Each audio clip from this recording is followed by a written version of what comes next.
Men are very innocent. If a woman looks at them lovingly, they forget that they have 3 kids and a wife at home. Yan yung ginawa ng father ko sa amin, kaya niya kami iniwan kasama ng makati niyang kabit. Kapag may maririnig akong kabit stories sa any platform, nanggigigil talaga ako sa kanila.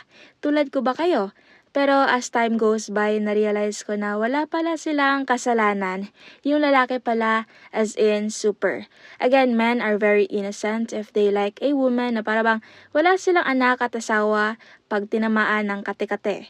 Nasa punto kasi ako sa life ko na late ko pala nalaman na ginawa rin pala akong kabit ng lalaki sa edad na 38. Pero bago ang lahat, cherry nga pala, as in, I was this student. Nakilala ko si sir bilang part-time proof sa school namin. Pagkatapos ko mag-aral, ginawa niya akong may bahay, pero di pa kami kasal. Literal na agad niya akong hinanapan ng apartment sa isang subdivision malapit sa amin at binuntis. As in, nakilala ko naman pamilya niya at literal na single talaga siya. Pero paano ako naging kabit? Makinig ka muna. Pinagsabay pala kaming 2 babae na estudyante rin sa ibang school na tinuruan niya. Iba-iba niya kaming araw ipinakilala sa mga magulang niya. Nasakala nila wala na kami kaya tinanggap nila yung isa at sino yung naunang nabuntis sa amin, siya yung unang pinakasalan. Ano yung mas nakakatawa? Malapit lang pala yung babae sa location ko.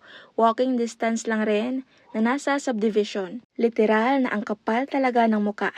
Isang kaibigan niya ang nagbulgar sa akin, di kasi kinaya raw ng konsensya at may utang raw sa kanya si Rafael. Kaya ako yung unang tinarget niya. Nalaglagan ako ng bata noong makabalita at 3 months ko nang tinapos yung amin. Kaya ako may galit talaga sa tatay ko today sa ginawa niya sa nanay ko.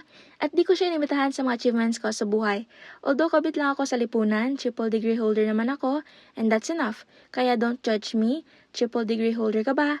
Di niya deserve masama. And no comment na.